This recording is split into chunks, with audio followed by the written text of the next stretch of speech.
bendera itu gerak, apalagi yang bis kita naikin tadi. Kok bisa sih bis itu bergerak?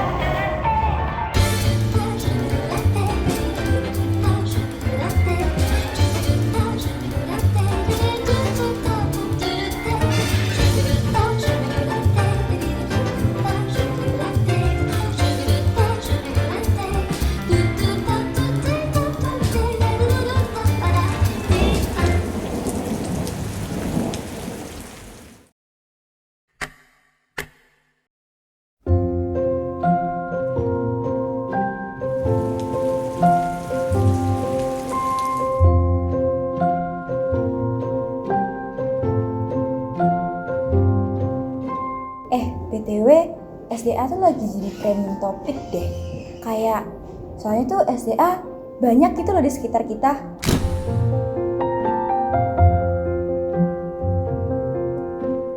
Iya sih, cuma seringkali itu nggak dimanfaatkan secara baik gitu loh.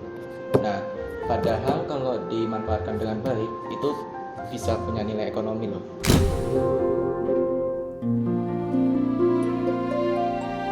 Nah iya, kita tuh juga bisa jadi contoh buat masyarakat karena kita bikin usaha yang kreatif.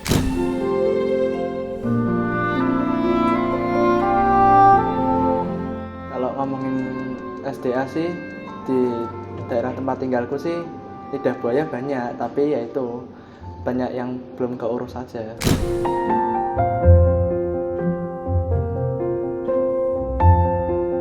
Wah, sayang banget ya. Padahal lidah buaya tuh punya banyak manfaat, kayak ngelembabin kulit, terus dia punya antibakteri segala macam gitu.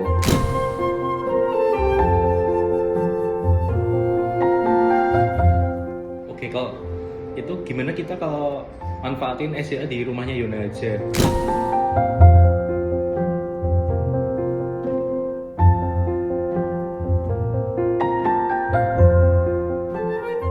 Oke, kalau itu gimana kita kalau manfaatin SDA di rumahnya Yona aja untuk hand sanitizer?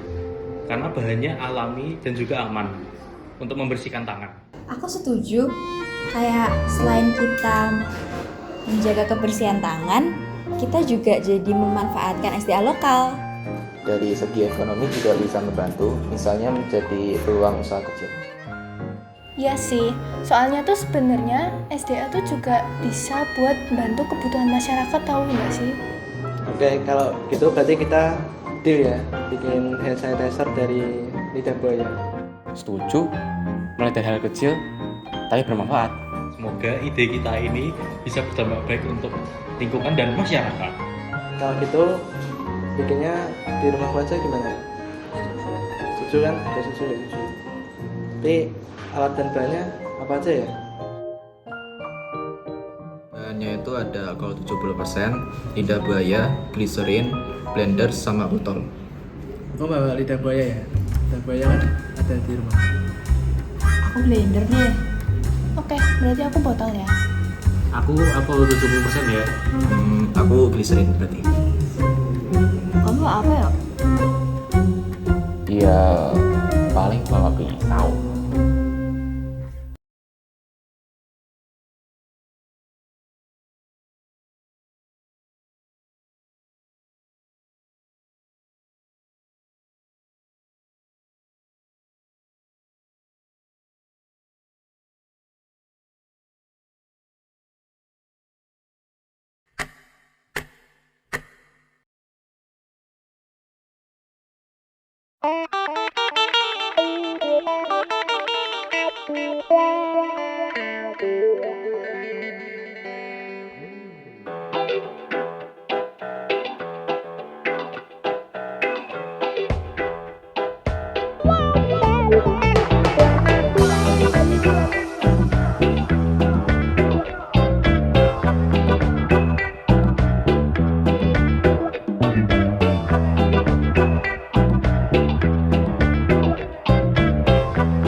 Oke, jadi guys, buatan kita. Wow. Terus Ki. Tapi kita kalau mau ngelanjutin ini ya, kayaknya kita harus bikin kayak nama brand gitu nggak sih namanya? Itu aja. Itu kan di daerah Salatiga itu kan ada mayoritas kan penjual singkong. Oh ya, aku tahu. Itu namanya apa ya? Apa ya? Apa ya? Oh iya, benar. Ya kan? D9. Nah. Ini kayak keren banget gitu nggak sih kalau kita pakai nama tempat Nah, ya? itu pemberdayaan lokal kan. Iya Nah, kan? Daerah sini tuh berarti permai. Gombel permai. Iya. Permai. Terus apa digabungin sama Aloe vera. itu tambahin yang itu. 9. Nah, Kamu. Permai 9. Permai 9. Permai Terus ya 9. kayak kita cari dulu nggak sih?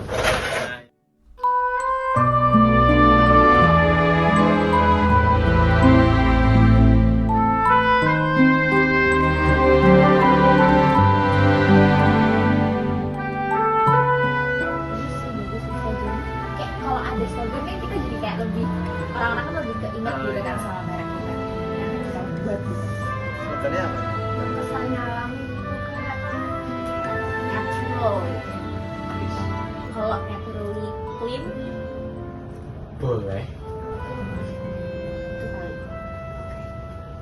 Berarti icon kita nanti kayak ada bundar gitu nama merek, habis itu Fotonya lidah buaya. gambarnya dikasih gambar lidah buaya.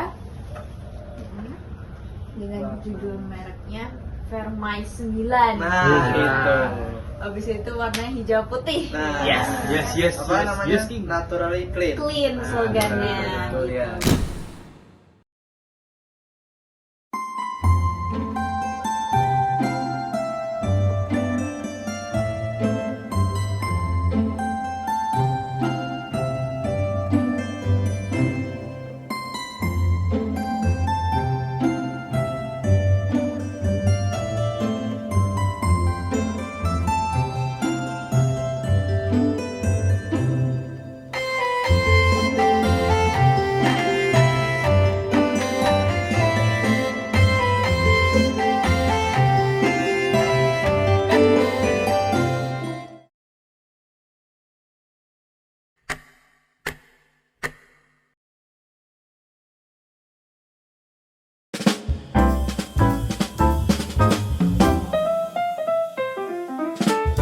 Guys, we need to talk about our promotional poster.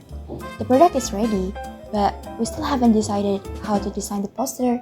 One option is using AI, but I think we should discuss it carefully first. Because as you know guys, AI or artificial intelligence is technology that allows computer to think, learn, and act like humans, such as understanding language, recognizing image, and making decisions. So AI basically can help us to make poster. I agree with Angel. Using AI would be much faster. We can generate ideas and designs in minutes. And it's cheaper too. We don't need to hire a professional designer, which really helps since we are on a tight budget. I understand that, but I'm concerned about originality. If we use AI, will the poster really be our own work? If we keep using AI, we might become too dependent on it. We won't really practice our creativity. Another thing we should think about is the ethics of using AI. Is it okay to rely on AI for creative work? We need to make sure we use it responsibly and don't claim the work as entirely our own. Those are good points, but AI can creatively interpret our imaginations. We can describe exactly what we want, and it will turn our ideas into visuals. Right, we're not letting AI do everything. We can guide it and revise the designs ourselves. So maybe the best solution is using AI as tool, not as a replacement for our effort. and we double check the information. So nothing misleading gets into the poster. If we do that, I'm okay with using AI. Okay, so we all agree.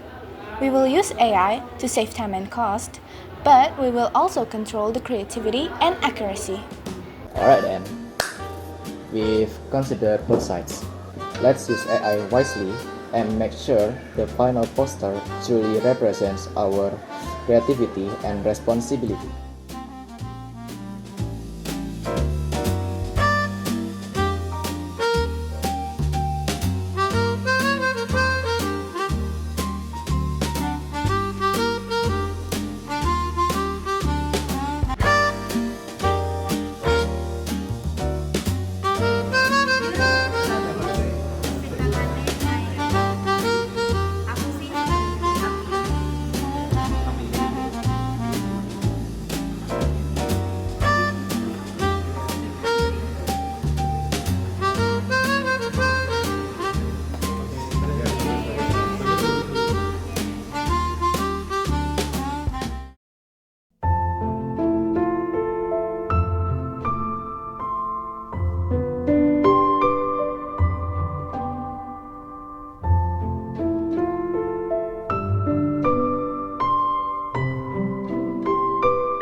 Sebelum berangkat ke Mandala Bakti, ini kita doa dulu nggak sih? Iya. Tapi kira-kira siapa yang mimpin doanya ya? Kamu aja lah sih, yuk. Gimana? Aja lah. Ya, ayolah yuk. Ayo yuk. Kan sering pelayanan. Nah, tuh. Sebelum kita memulai kegiatan pada hari ini, marilah kita berdoa. Dalam nama Bapa dan Putra dan Roh Kudus. Amin.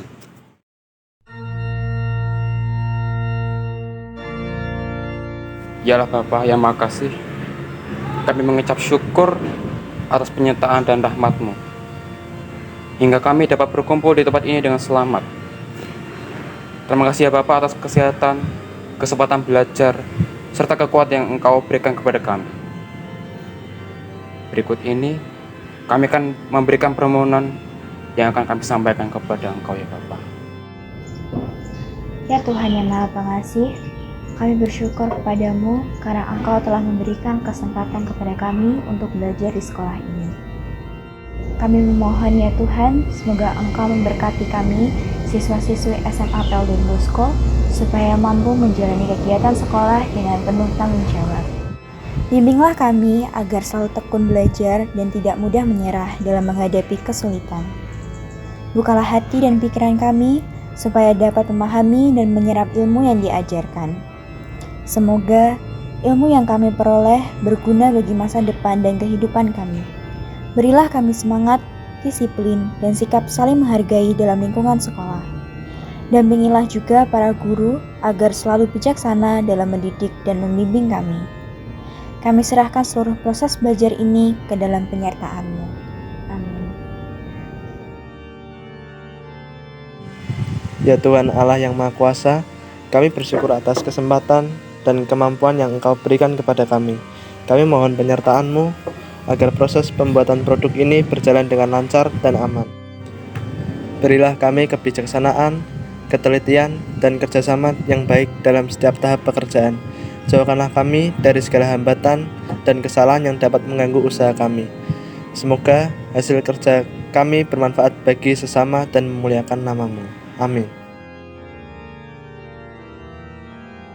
Tuhan yang Maha Esa, kami bersyukur atas alam dan sumber daya yang Engkau berikan kepada kami. Tumbuhkan kesadaran dalam diri kami untuk peduli terhadap kelestarian alam demi masa depan bersama. Kami serahkan doa dan permohonan ini kepada-Mu. Amin. Tuhan yang Maha Baik, kami bersyukur atas produk yang telah kami hasilkan. Kami mohon semoga produk ini membawa manfaat bagi kehidupan banyak orang, membantu memenuhi kebutuhan, serta digunakan dengan penuh tanggung jawab. Berkatilah setiap usaha dan niat kami, agar semua yang kami lakukan semakin memuliakan nama-Mu. Amin. Tuhan Allah yang Maha Baik, kami bersyukur atas kesempatan yang Engkau berikan kepada kami untuk bekerja sama dalam satu kelompok. Bukalah hati dan pikiran kami, supaya kami dapat saling menghargai dan saling mendengarkan. Bimbinglah kami untuk bekerja dengan penuh tanggung jawab dan kejujuran. Jauhkanlah kami dari rasa takut, gugup, kesalahpahaman, dan perpecahan. Teguhkan kami dengan semangat persatuan, serta sikap saling mendukung. Kami berharap tugas yang kami lakukan dapat berjalan dengan lancar. Kami sertakan segala hal ke dalam penyertaan-Mu. Amin.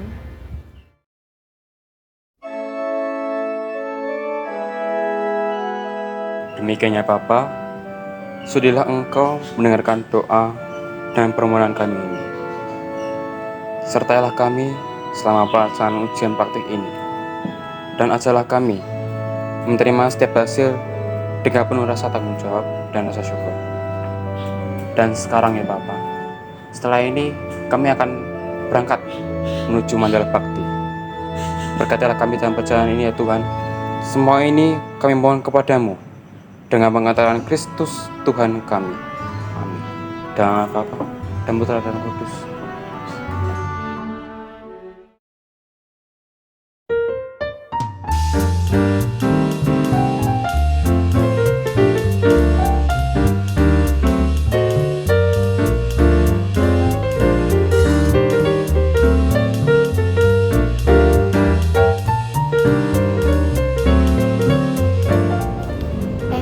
Guys, kalian penasaran gak sih kok bisa ya kendaraan itu gerak? Apalagi waktu kita naik bus tadi. Kok bisa sih BRT tadi gerak? Ya itu kan karena ada supirnya. Ya enggak lah, itu karena ada energi. Oh, energi itu ada energi potensial dan energi kinetik gak sih? Ya, yang energi potensial itu tuh kalau bendanya itu diam. Terus kalau yang energi kinetik itu kalau lagi jalan. Benar?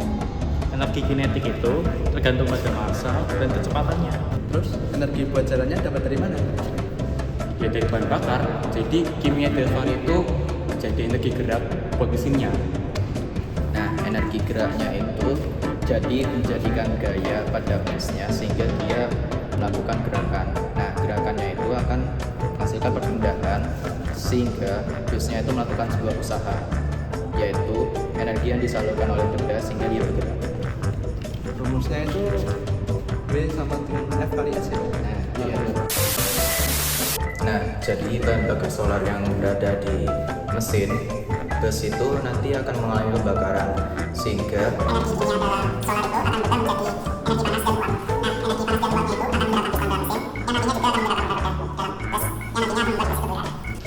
Susah kali loh. Intinya kan artinya energi kimia dalam solar akan diubah menjadi energi gerak dalam bis sehingga mampu menciptakan usaha supaya bis itu berjalan kan? Jadi inti obrolan kalian itu kan usaha adalah perubahan energi. iya, nah, iya.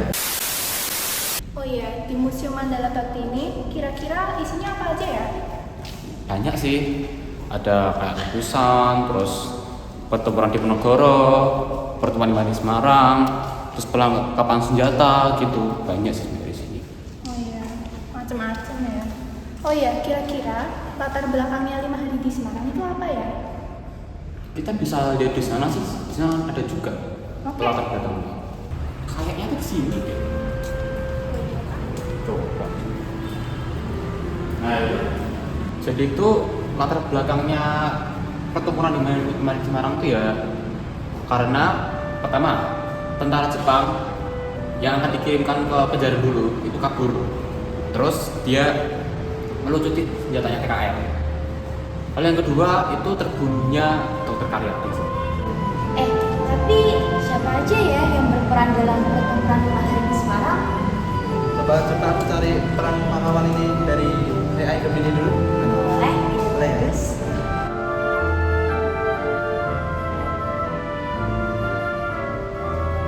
Jadi yang pertama itu ada Dr. Karyadi. Dr. Karyadi itu perannya tuh kepala laboratorium pusat rumah sakit rakyat.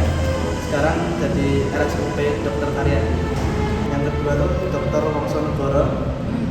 Beliau itu menjabat sebagai gubernur Jawa Tengah.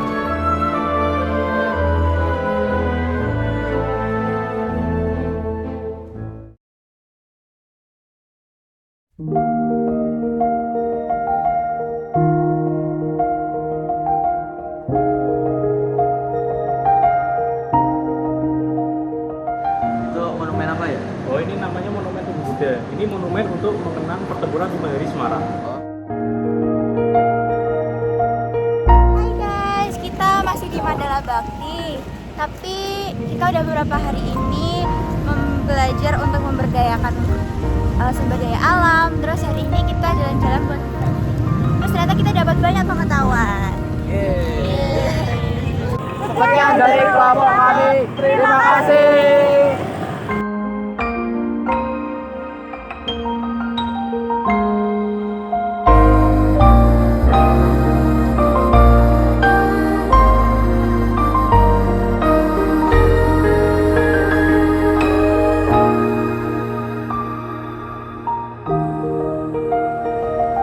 guys, kok bisa ya kendaraan itu gerak?